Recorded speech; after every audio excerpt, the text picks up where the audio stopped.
días de este 2024, es el último lunes del año, mañana será el último día, y es obligado a hacer un recuento de lo que fueron estos 12 meses en el plano internacional. Y para ello me da muchísimo gusto saludar al maestro Fausto Pretelín Muñoz de Cote, internacionalista y excelente amigo de este espacio. Fausto, qué gusto saludarte, ¿cómo estás? Igualmente, Oscar, gusto en saludarte. Buenas tardes y buen año para el 2025. Muchas gracias, igual para ti y para los tuyos.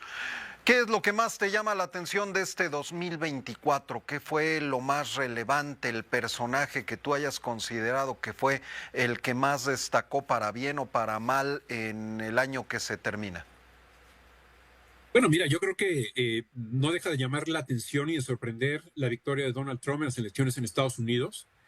De alguna forma ya conocíamos al personaje, bueno, los estadounidenses, eh, y sin embargo volvieron a votar por él, y sin embargo tiene sobre sus espaldas señalamientos judiciales muy serios, algunos de ellos ya prácticamente disipados por la nueva Corte o la nueva conformación de la Corte Suprema. Creo yo que uno de los más graves, indudablemente, fue el asalto al Capitolio el 6 de enero de hace 3 años.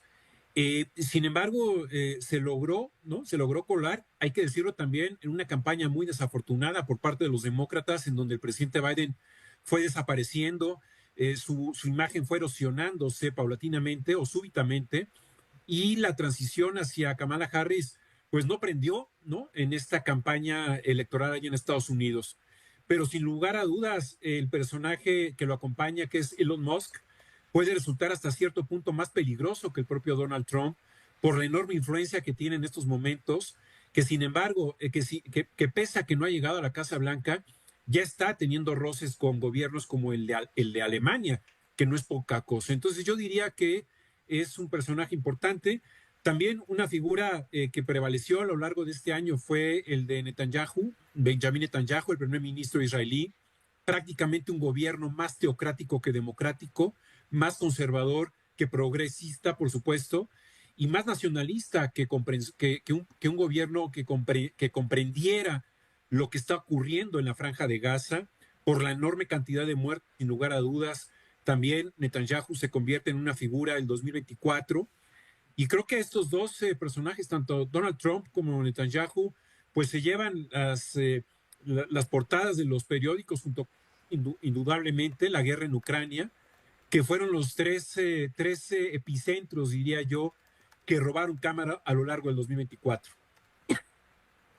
Sin duda alguna, creo que son los eventos más relevantes. Donald Trump, por mucho, creo que será el personaje del 2024 y parece increíble que pues parezca que será también el personaje, por lo menos del arranque del 2025.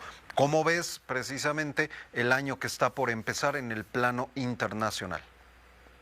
Justamente pensé en Edmundo González y María Corina Machado, venezolanos, ambos como personajes también de 2024, sobre todo ella, Machado, Corina Machado, tuvo una excelente campaña que, sin ser ella la candidata, movilizó a millones de venezolanos. ¿Y por qué lo digo? Porque el 10 de enero, prácticamente arrancando el año, los focos del mundo, los focos mediáticos y los gobiernos del mundo van a observar lo que ocurre en Venezuela. Fue un fraude electoral monumental hecho por Nicolás Maduro, y de alguna manera ellos, tanto Edmundo González como Mariana Corina Machado, presentaron, al menos si no mal recuerdo, un 60-70% de las actas originales en donde ellos abarrieron prácticamente al dictador. Y la gran pregunta es qué va a pasar ese día. Hoy conocimos que Blinken ya se comunicó con ambos, con González y con Machado, pero no sabemos qué va a pasar. Sabemos que seguramente Estados Unidos no va a reconocer a Maduro, sabemos que muchos países no van a reconocer a Maduro, pero también sabemos que la presidenta de México sí está legitimando el gobierno de la dictadura de Maduro porque va a enviar a una persona en su representación. Esto es una mala noticia para México, es una mala noticia para la región, pero eso va a cambiar seguramente la dinámica de nuestra región latinoamericana. Si se queda el dictador o por fin llegar a negociar y se va, o se va por la mala en algún momento dado en un futuro. Yo creo que tanto Israel como los temas de Rusia y Ucrania seguirán estando en la primera línea de información en el 2025. Hay más problemas, hay más gobiernos autocráticos, hay más figuras autocráticas que están gobernando en administraciones democráticas. Sin embargo, se está radicalizando, Oscar, los gobiernos, ideologías, y eso es lo que nos tendría que preocupar al mundo entero. ¿Qué va a pasar en Argentina con las elecciones legislativas? ¿Qué va a pasar en Canadá con un Trudeau ya muy desgastado? ¿Qué va a pasar en Francia y en Alemania? Sobre todo Alemania, que tiene elecciones legislativas en febrero. Ya el canciller Scholz está de salida, pero también en Francia, que si bien es cierto, no tiene elecciones presidenciales el próximo año, sí va a tener de alguna manera un desgaste muy claro. El presidente Macron ya lo tiene, y el gobierno que formó hace pocas semanas, pues no significa que va o que podría durar mucho tiempo. Entonces, la ultraderecha está presionando mucho a Macron en Francia, y eso es, creo que, la constante. ¿Qué va a pasar con los gobiernos frágiles, erosionados, con unas coaliciones muy difíciles de gobernar, y sobre todo con la ultraderecha, ¿no? México en el panorama internacional, ¿cuáles son tus proyecciones, tus pronósticos de lo que puede afectar en lo externo a nuestro país y el papel que hará México en el ámbito mundial? Sí, yo creo que fue muy buena noticia que la presidenta Sheinbaum haya acudido en Brasil a la cumbre del G20. Fue 6 años de un aislamiento total de México. Hay que recordar, Oscar, que el presidente López Obrador viajó 16 días, si no mal recuerdo, en 6 años, 8 de ellos a Estados Unidos. Prácticamente estuvimos ausentes del mundo. Es una mala noticia que la presidenta Sheinbaum no haya condenado el robo electoral de Nicolás Maduro. Es una mala noticia que sí esté presente o vaya a estar presente en México, porque de alguna manera está comprometiendo también al Servicio Exterior mexicano, a más de 1,200 personajes diplomáticos mexicanos, que muchos de ellos ven esta decisión como una línea roja, o que tendrían que ver. Creo que México debería de condenar esta dictadura, que fue, si tú recuerdas, Oscar, Michelle Bachelet, la que desde Naciones Unidas hizo un estudio, y en donde nadie podría catalogar a Bachelet como una mujer de derechas, si es una mujer de izquierdas, que sufrió su familia persecución en la dictadura de Pinochet, y ella dictaminó, su grupo dictaminó, que se habían cometido atrocidades por parte de la dictadura de Venezuela. Yo creo que México empezaría con una muy mala señal en caso de que avale la presencia de Nicolás Maduro a partir del próximo 10 de enero en la presidencia. Y ojalá que logre viajar más. Creo que México en el mundo es muy importante, es un jugador importante, clave, que estuvimos, insisto, 6 años desaparecidos, que ojalá que tome más decisiones México en el mundo. México es experto en decisiones de multilateralismo. México es experto en estar cerca de la ONU, Naciones Unidas, en la defensa de los derechos humanos y la democracia. Y yo creo que eso sería una buena noticia, que México participara más en el mundo.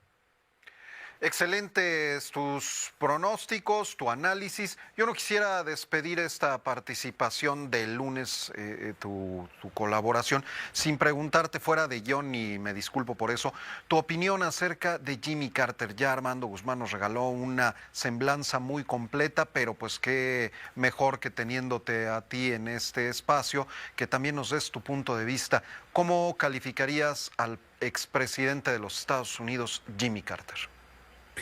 Bueno, yo creo que con una palabra lo dice todo, ¿no? Decencia.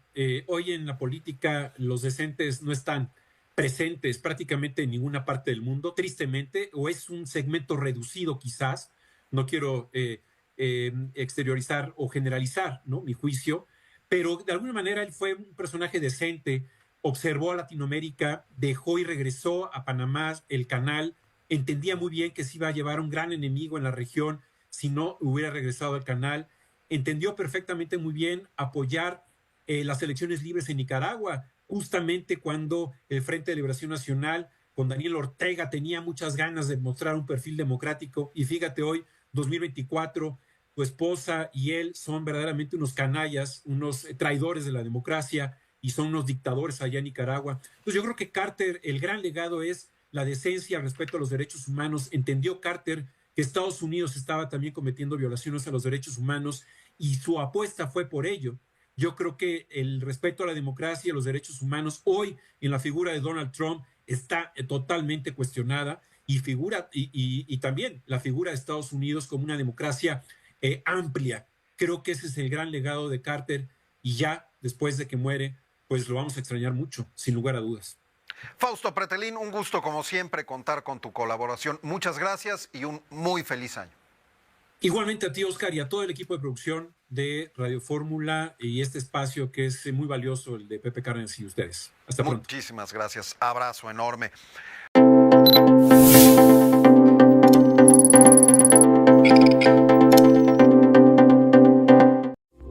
Esta fue una producción de Grupo Fórmula. Encuentra más contenido como este en radioformula.mx.